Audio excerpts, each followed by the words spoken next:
So if anyone's unhappy with the recording, sorry, it is something that we are going to be doing, and we will be sharing it with the people who've registered for this event.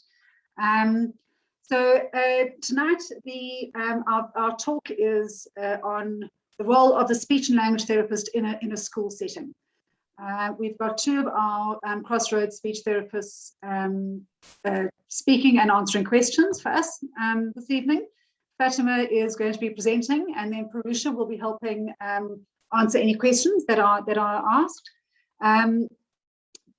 So questions can we wait until the end? And I think we're just going to launch off with Fatima presenting from now. So thank you very much, Fatima. Yeah, we'll have questions at the end. We are recording. Please keep your mute buttons on, and you can take it away. Thank you so much, Tessa.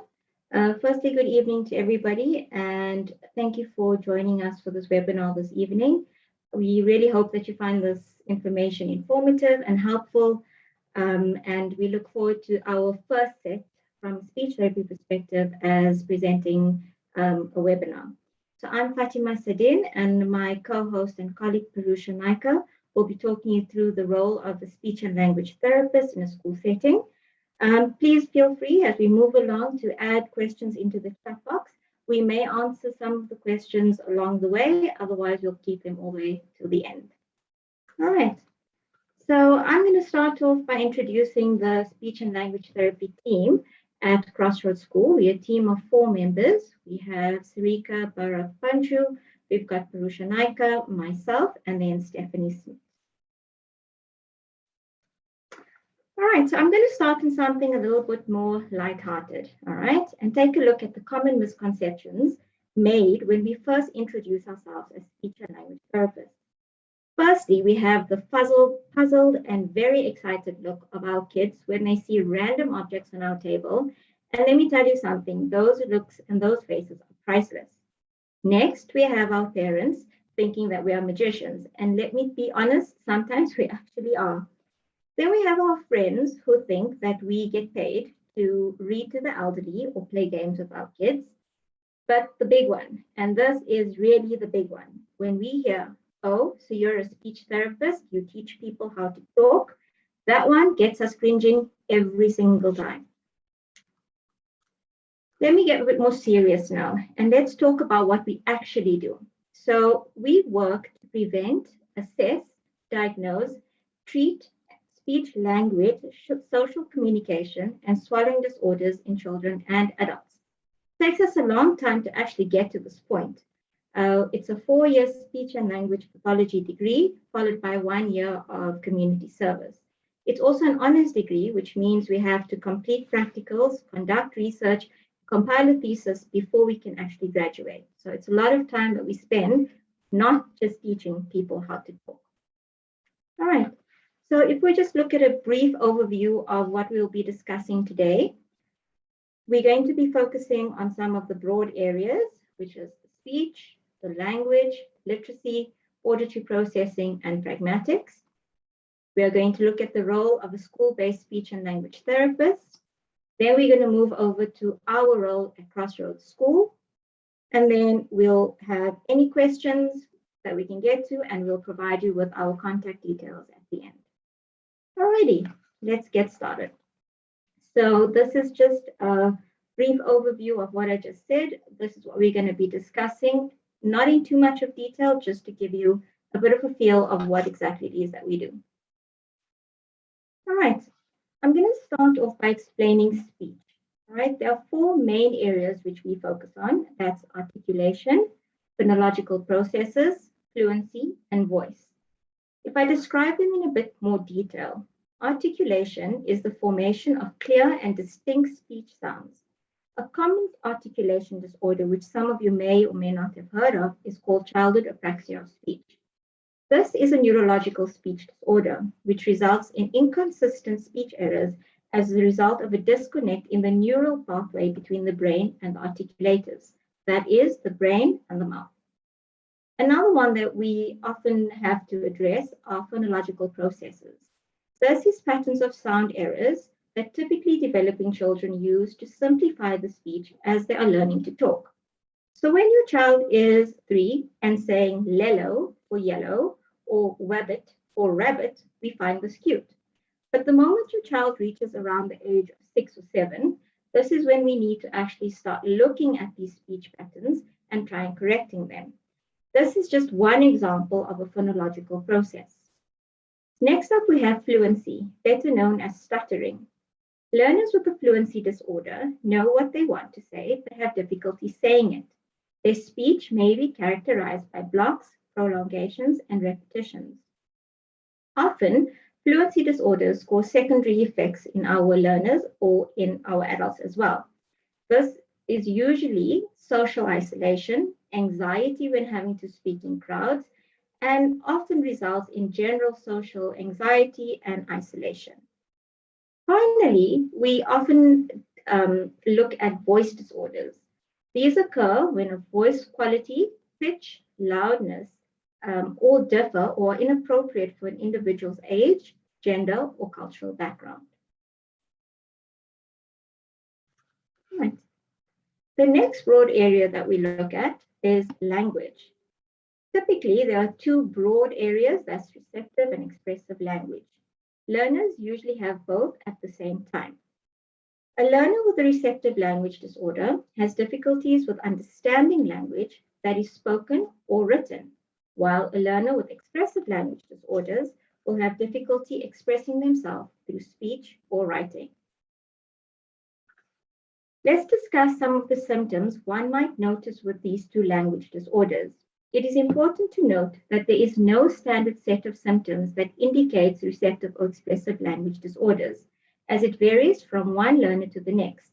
However, some symptoms of receptive language disorder may be a lack of interest or attention when storybooks are being read to your children, when they have difficulty understanding the meaning of words and sentences, and when they struggle to follow long, complicated verbal instructions. Some of these symptoms that we may find with an expressive language disorder are learners having a limited and basic vocabulary when compared to children of a similar age, and they use vague words like thing or stuff quite regularly. We find that in their general speech, they make many grammatical errors, leaving out words and using poor or incomplete sentence structures. And often, one of the key indicators is that they start talking later on. Next, we discuss literacy, and this one is of great importance within a school setting. Literacy includes thinking, speaking, reading, writing, and listening. Reading is language in the print modality. We read with our eyes, but the starting point for reading is listening to speech. We don't read and write words. We read and write sequences of symbols that represent the sequences of phonemes, which are the single units of sound in spoken words. As humans, we are biologically wired for oral language, not print, and this is a very important point. Reading and writing needs to be systematically and explicitly taught. The majority of all poor readers have an early history of spoken language deficits. When addressing literacy difficulties, any well-founded educational intervention must be based on a sound theory of the causes of a particular form of learning difficulty, which in turn must be based on an understanding of how a given skill is learned by typically developing children. As speech and language therapists, remedial educators, and literacy specialists, we understand that the relationship between spoken and written language is well established, and this relationship is underscored in the simple view of reading, which I'll show you briefly in the next slide.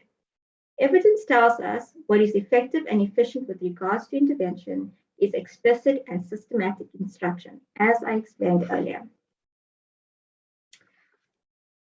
This is the simple view of reading, and I can go into a lot of detail, but we have very limited time, so I'm just going to give you a brief overview. The simple view of reading is a theory that attempts to define the skills that contribute to early reading comprehension. According to the theory, an individual's reading comprehension is the product of their decoding skills, which is their word recognition, and their language comprehension. So that is what they understand. The key idea is that both the ability to decode and language comprehension are necessary for fluent reading with comprehension. All right, so I'm going to give you a little bit of a task to do. All right. This next section is something quite extreme. It's going to be text that some of our learners may experience when they are trying to decode a passage. I'm going to give you 40 seconds to try decoding the passage. When the blue circle is fully formed at the bottom of the screen, the time's up. I want you to take note of how far you get in this amount of time. And I'd like to get some feedback once you're done. All right. Let's go.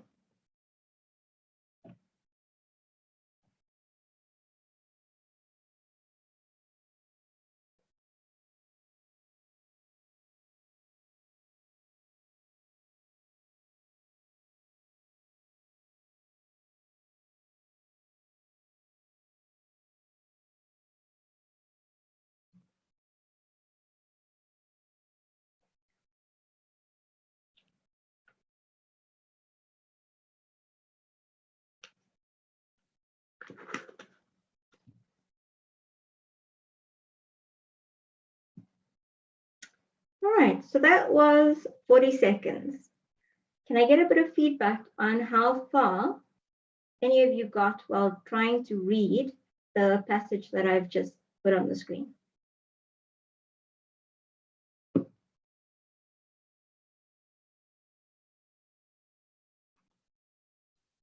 So, Fatima, I gave up. That was too hard for me. So I don't know about how anyone else felt, but that was that's crazy. Okay. Anybody else want to add to that?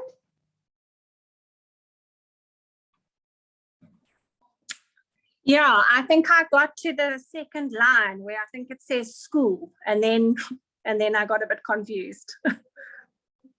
So that's exactly what I was about to say. My guess was that most of you may have only managed the first line or part of the second line. I'm not going to torture you for much longer. I'm actually going to show you what that passage actually reads.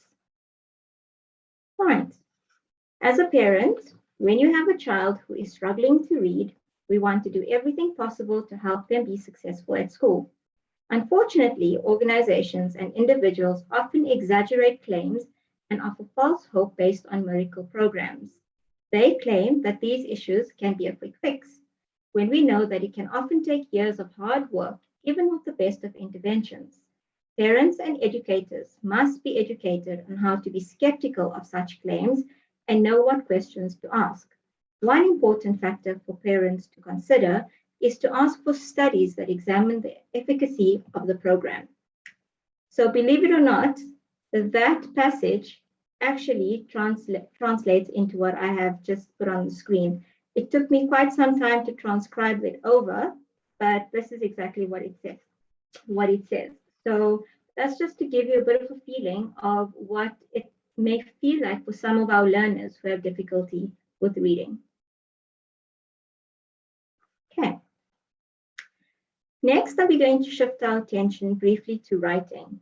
And we usually just say that it can be divided for simplicity's sake into two broad categories. That is the writing process and the writing product.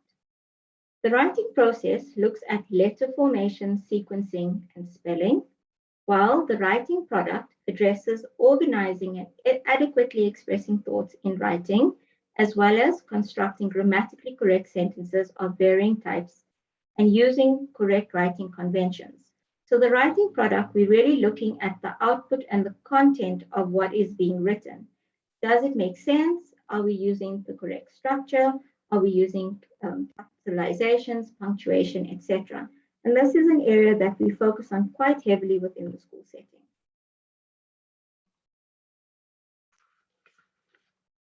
Next up is auditory processing difficulties. And I'm going to simplify this down very, very much.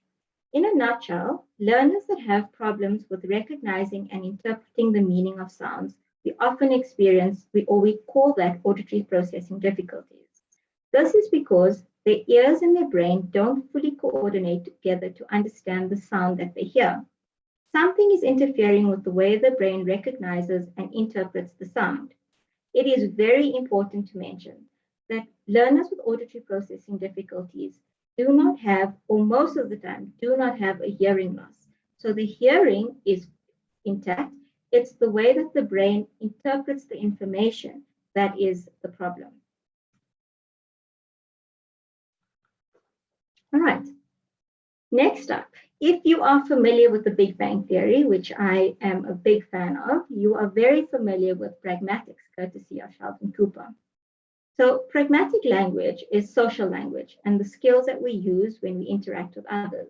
So this includes the way that we say things, how we say it, our nonverbal communication, like our eye contact, our facial expression and body language, and how appropriate our interactions are in a given situation. Pragmatic skills are vital for communicating our personal thoughts, ideas, and feelings. Children with difficulties in this area often misinterpret other people's communicative intent and therefore will have difficulty responding appropriately, either verbally or non-verbally. One of the big ones that we notice with pragmatics is some of our learners being very literal. So you cannot use idioms, you cannot use any form of expression that is not exactly what you mean. I mean, if you said, don't beat around the bush, unfortunately, a child or a learner with pragmatic difficulties won't understand that. They will take something like that very literally. Okay. Now, the reason why you've actually attended this webinar is really to understand the role of a school-based speech and language therapist. And our role is slightly different to a speech and language therapist that works outside of the realm of the school. So our role is mainly to diagnose and to treat speech and language disorders, right? The focus is primarily on language and literacy skills related to the academic success because we are based within the school. So we assess the learner's speech, language, and literacy abilities through using observation, standardized assessments, and clinical reasoning based on classroom performance and general social interactions, which we often find while walking in the passages, while doing break duties, and just in general when meeting our kids early in the morning. Then we plan and implement intervention based on our findings. We collaborate with parents, educators, and other professionals to determine the best support that we can provide for each learner, which essentially guides us when we contribute to developing the IEPs, which is the individualized educational plans with the rest of the multidisciplinary team. We provide training to staff and families, and we select and implement intervention plans for classroom communication. At Crossroads School, we use learners' annual assessment reports to determine therapy allocation. We use supplemental external speech therapy at times to achieve all the goals set out for each learner, as therapy time within a school setting is very limited, as our children need to spend time in the classroom to have full access to the curriculum. Therapy may be delivered in individual or paired sessions depending on the child's need. We engage in class therapy sessions from grade 1 to grade 4 to observe learners carry over of skill from the individual therapy sessions into the classroom setting, as well as to provide supportive strategies to educators. And since we've been hit with COVID, we are now facing teletherapy, which, trust me, is definitely not something we enjoy. All right, so I think that's a bit of an information overload, but that is what I had prepared for you today. I'd like to open up the chat or live questions if there are any.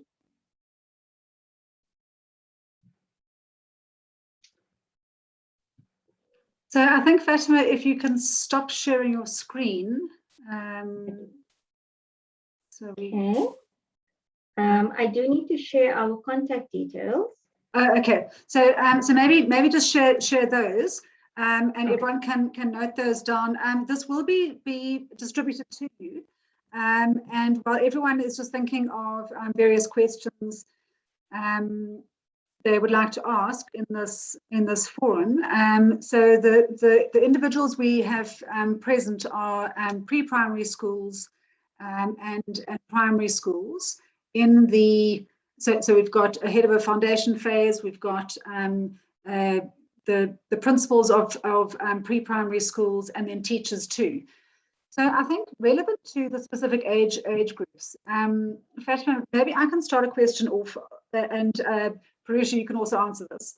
In the different age groups, when would you start expecting to see the different elements of these challenges developing? Because I think one of the reasons why we are finding children referred to therapy or to a speech therapist later is because of those cute moments, and the sweet way that the children are wording their words, pronouncing their words, and it's not actually realized. I know when I was a parent first, at my first child, I didn't know enough, and until you know something, you're not really paying attention. So, what age and stage should they be looking out for these challenges?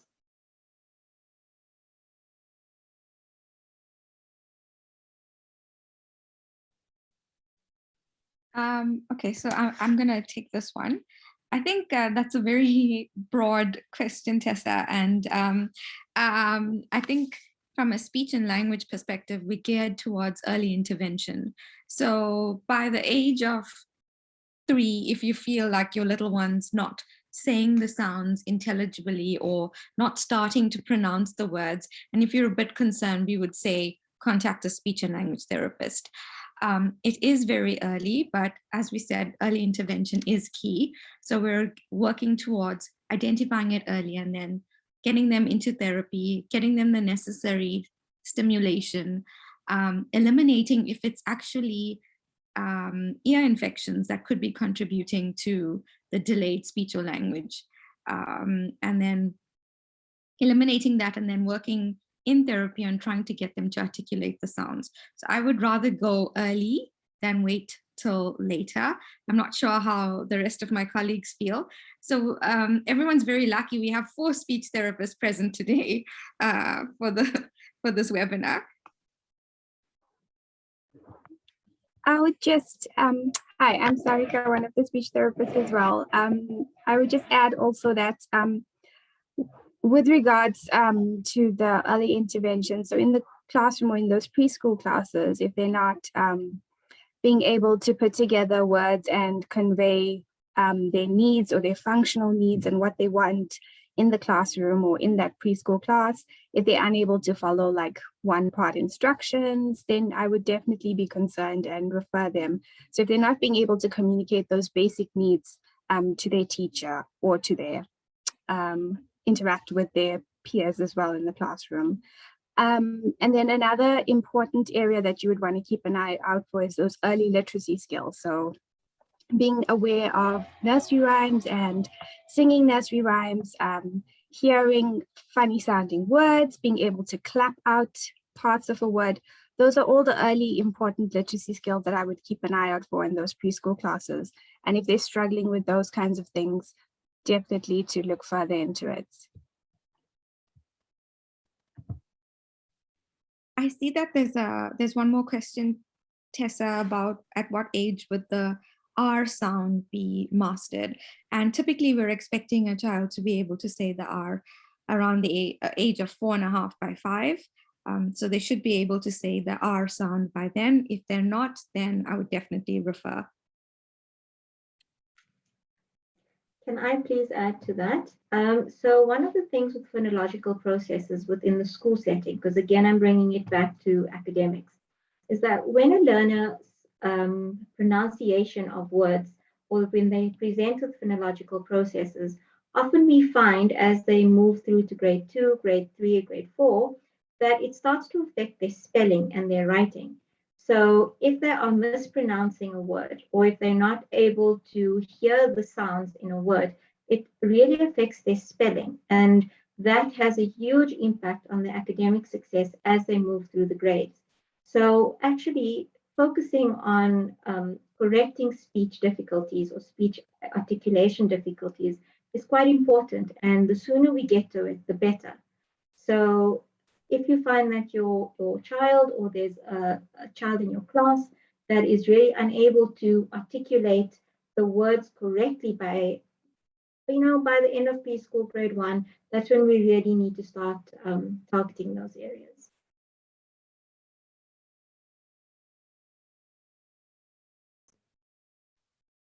Steph, carry on. Just unmuting. Hello, I'm Steph. I'm the 4th member of the team. Normal language development is actually quite scary when you think about it. By the age of about 1, a child should be using between 8 and 10 words. They might not be completely intelligible, but they're using groups of sounds with meaning. By 18 months, the children should be putting 2 words together. By 2 years, 3-word sentences. And then it just develops very quickly from then onwards. So if a child is understanding everything that is said to them, but is a little bit delayed with expressing themselves, that's not of great concern. But don't let anybody ever tell you the story that Einstein only spoke when he was 5. Einstein was most likely on the autism spectrum, and he did only speak when he was 5, but then he started speaking in sentences. So that is nothing to compare to. So if there's any concern, and you know what, a mother always knows, there's always that gut feeling that there's something wrong here. So if you feel, or if the parents that you work with feel that there is a problem, please do follow it up. It's really, really important. Steph, I think that's very valuable advice. I think too many of our parents justify away those instinctive feelings, and they say, "Oh no, it must be developmental. Oh no, but he's only 3. Oh no, but she's this." And you talk yourself out of it. And it's actually very important to follow that instinct. So for the parents in the room, do follow your gut, and rather investigate it, and it be nothing to be concerned about, or it is something that you need to do something about, but at least and I think that's very empowering, because I think we've got mostly teachers here. You don't go to a teacher because you have a speech problem. You go to a teacher to learn, and a teacher teaches you. You need to go to a speech therapist for a speech problem. You need to go to an OT for the OT problems, etc., etc. You find the specialists that you need to go to. As a side, part of that referral process, we've got our next webinar coming up, which I'll send out to you, is actually on how to refer parents to see a therapist, and this is again, it's a mainstream school or it's a remedial school, and they're needing that extra help and that extra intervention, or maybe you're just needing an assessment to figure out what the challenges might be, and that's what our next webinar is going to be on. So I think that was by popular demand, because sometimes those conversations are quite difficult to have. I see there's a question in the chat. If in grade R, if a child is replacing the TH sound, should we refer? Okay, so I was gonna talk about the f sound. So I think this is one of the most common articulation errors that we notice, especially that transition from grade R to grade 1. And by the age of 7, so the TH sound is the last sound that the child acquires, and they mastered it by the age of 7.5, and we're expecting them to be able to say it by then. What usually happens is, because it's the last sound that the child acquires or is able to master in terms of articulation, we see that there's grade 2s, grade 3s, they come in and they aren't able to discriminate between the f and the s. And that link is so important, because they write it as they say it. So they often replace the TH sound, like in the word thank you, with a f, and then it gets transferred into their written expression. So I would be concerned if by 7 they're still not showing that they're able to reposition their articulators, and that feedback when you do give it to them. I would definitely recommend therapy.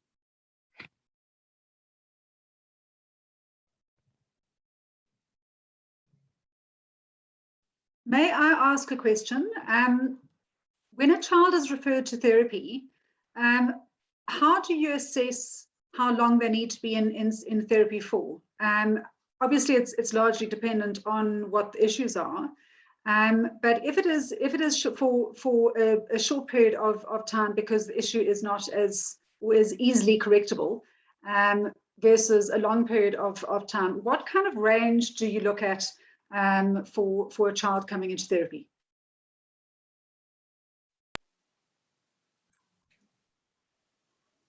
I'm sorry, but the answer is, how long is a piece of string?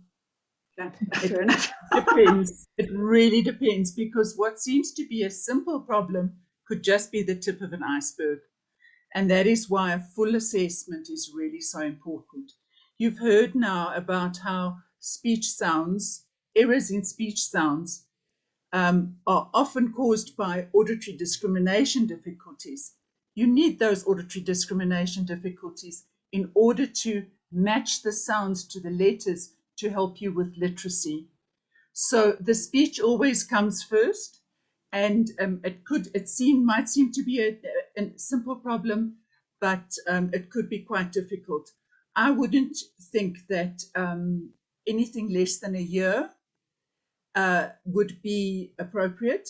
And then again, there's the other issue of, if a child as a preschooler has been for speech language therapy, the chances are very good they're going to continue to need intervention, because the problems change. As the children get bigger, the problem turns into something else. So it might actually be a pretty long-term type of intervention. I'd just like to add to that, if I may, Tessa. We underestimate how important language is. And again, I'm bringing it back to the academic setting. You cannot learn without language. You need receptive and expressive language skills in order to succeed in any of the areas of academics. So it's not just about learning English, it's about learning language to understand the concepts taught across the academic spectrum. So you're not able to understand mathematical concepts if you don't understand the words or the instructions that an educator is trying to convey in a classroom. You can't pick up the concepts in biology or in science or in any of the other subjects that you may have access to, because you do not understand the vocabulary. And if you do not understand the vocabulary, you're not able to learn the concepts. And that has a very large knock-on effect overall on the academic performance and success of many of our learners. So the sooner that we actually get them into therapy and understand what the language and the speech difficulties are, and we start to target those, the better the chances are that they are going to be successful later on as they continue through schooling.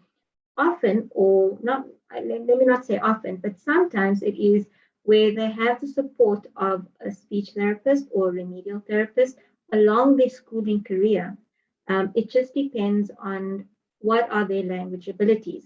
Remember, it's not just a one size fits all, and there's not just one language disorder or one academic difficulty. There are an array of them, and it really depends where a learner sits and exactly what support that learner will need. And often it's a combination. It's a combination of a speech therapist with an occupational therapist, with a physiotherapist, working with an educator and a remedial educator. And we are a multidisciplinary team. So it's really very difficult to say, yes, get your child into speech therapy and, we'll sort things out. Sometimes it's emotional, like anxiety related, which is affecting their ability to learn. And that may then affect their language, where it's not primarily language-based, it's more anxiety-based. But we need to take it into account, and we need to look at the child as a whole and look at all the elements of the child and all the aspects that will contribute to their ability to progress academically. I think that's an important point to make. Understanding the knock-on effect of a child battling with language, which then triggers anxiety, and then it's just this chain reaction. So, so do take the time to understand that. There was another question, and forgive me if I'm just asking questions, but these are just thoughts that are coming to my mind as a parent and, you know, working in a school setting. For the older children who are learning different languages in schools, so now you introduce Afrikaans and Zulu and whatever other languages they are learning, how does the difficulty with a speech and language capability early on affect that developing?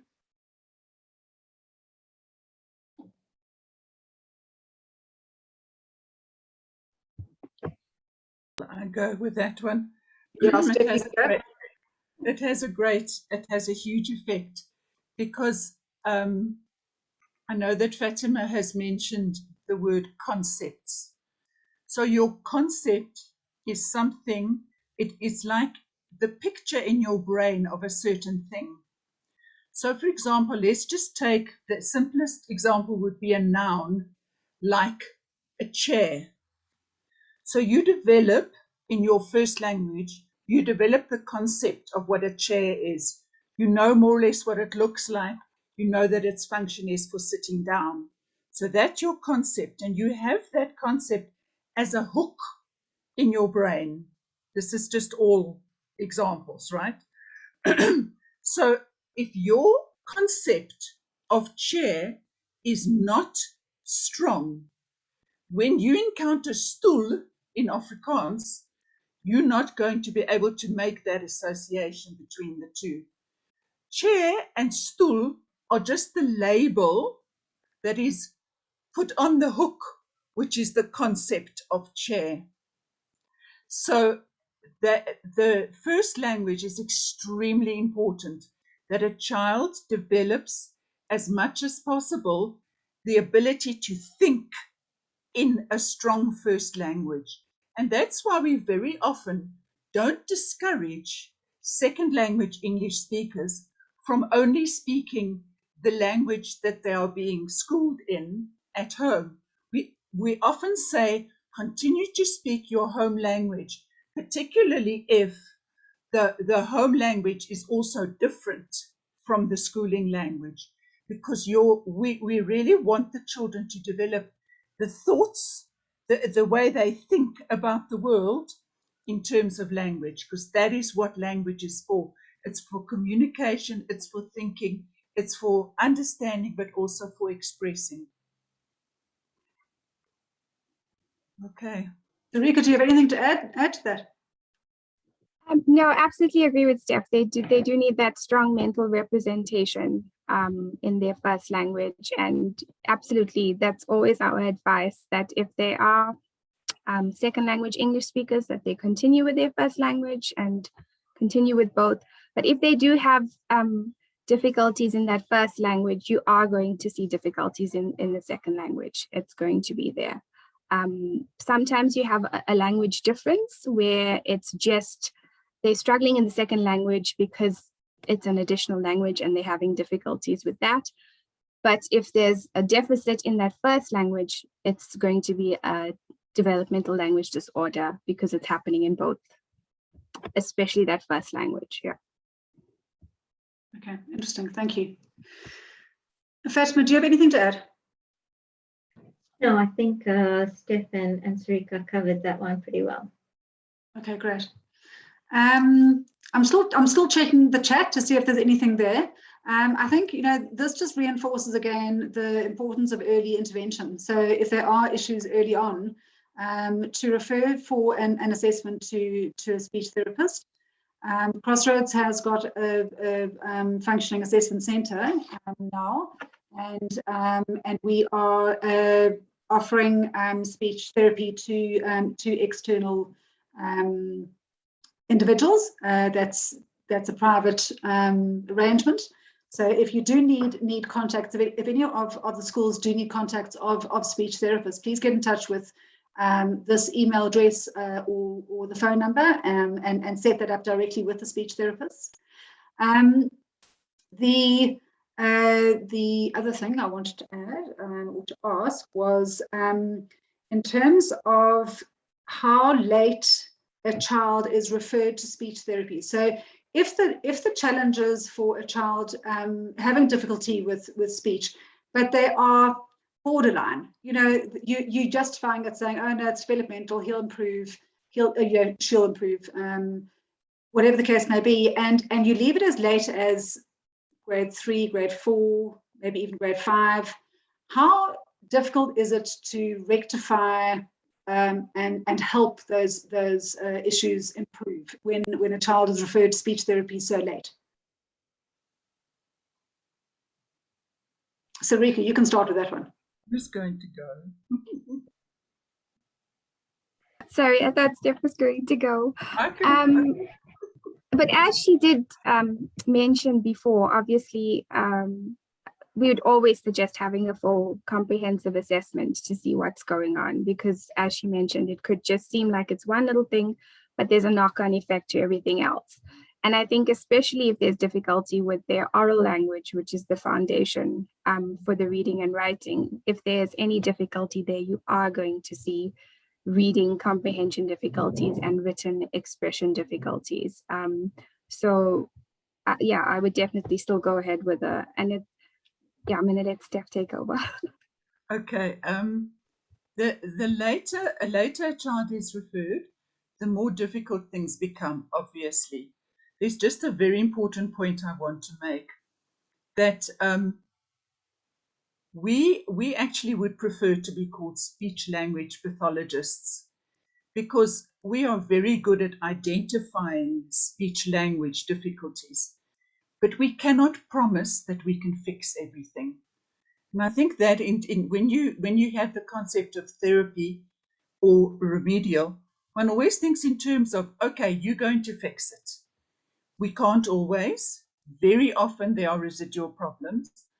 And what we then focus on is compensatory strategies. An example would be, I am terrible with numbers, especially sequencing of numbers in a phone, in a telephone number. If I don't write it down as I'm hearing it, the likelihood is I'm going to swap some of the numbers around. So I write down, that's my compensatory strategy. And that is the case with speech language therapy as well.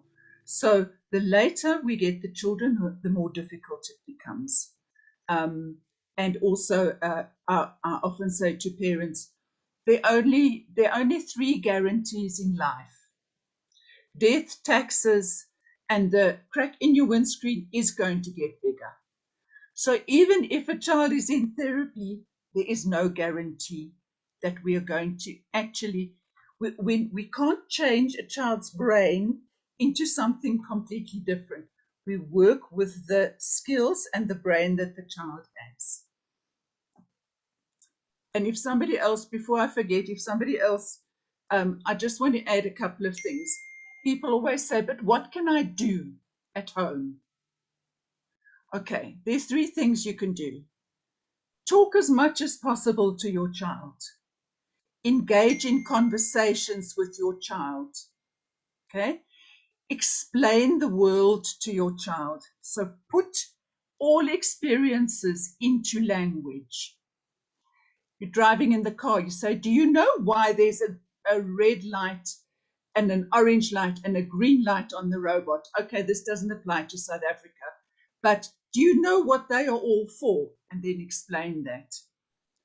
And then the other huge thing is read to your child.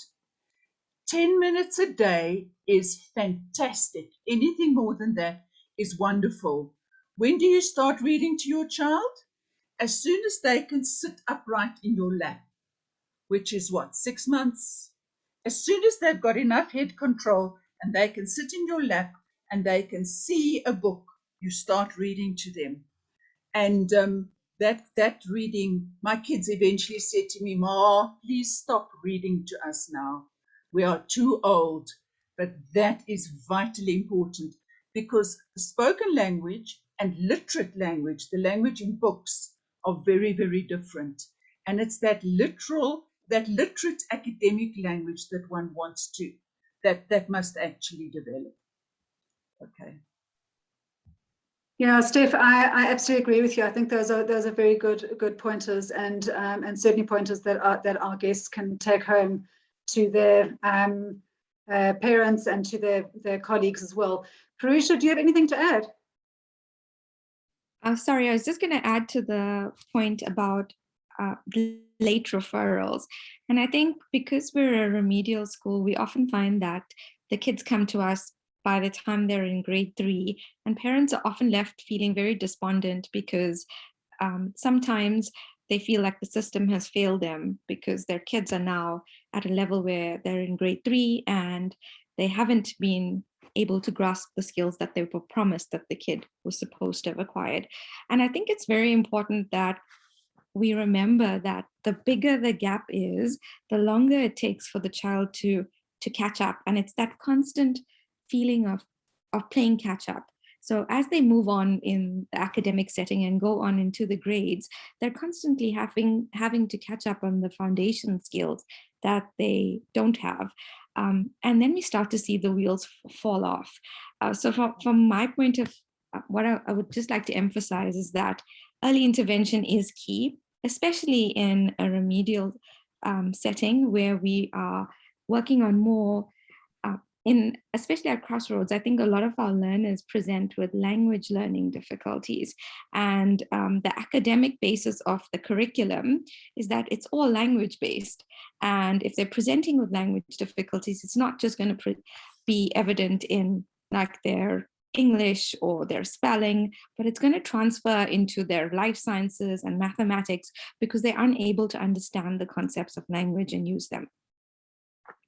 Thank you. Yeah, I think that's also very, very valuable. That it's a having the skills and training as educators to know when to refer children and when to support your parents in their journey is a real skill. And I was really quite heartened to receive feedback on a parent survey that I did about 6 months ago, when I was asking parents of their experience in transitioning their children from a mainstream school to a remedial school, but also of their experience in their journey as individuals. So when it was brought to their attention that their child had a difficulty, whether it was anxiety or ADHD or needing speech therapy or whatever the case may be. And the feedback that I got from, I received probably 20 forms from parents, and about 9 of those forms were from one pre-primary school in particular. And they said, if it hadn't been for our pre-primary school picking up the issues in pre-primary level and referring us for help, we wouldn't have known. And the ability for pre-primaries to have that knowledge and that I suppose power to share with their parents that information of what to look out for. We don't pay the pre-primary schools to refer to us, but what they do is share that information with you and give you the information to act on. And often there's a very long process for parents to go through to come to grips with it and come to terms with what the challenges are. But our parents are their children's champions, and that's where we need to hold them and share with them all of this information. So again, empower your parents wherever you can. I think that's it from our side. I'm not sure what more we can say. If there's anything more from our speech and language pathologists, thanks, Steph, for that clarification.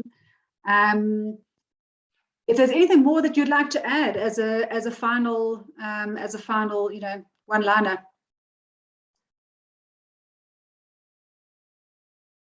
Nothing. You've said your bit.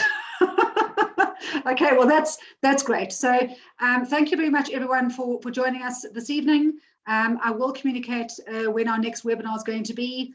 As I said, it is going to be on the referral process, which has been a special request from our schools, just to share with them how to help parents go through this transition of your child might need a speech therapist, a speech and language pathologist, might need to have an assessment done, and how to hold their hand through that process, because it is quite traumatic. It's quite a grieving process. They are suffering from a sense of loss, and I think it's very helpful to share that. So please do join us for that next session. I really would like to thank our SALTs for spending the time sharing all of this information with our guests this evening. It has been really informative. I've thoroughly enjoyed it. I'm sure many of our guests have too, if not all of them. Yes, share this information with your colleagues and any people you know in other schools who are needing this information. The more we share this knowledge, the more we reduce the stigma, and we get our children the help that they need. So it's about partnering together and getting it all to work. So thank you very much again, everyone, for joining us, and have a good evening.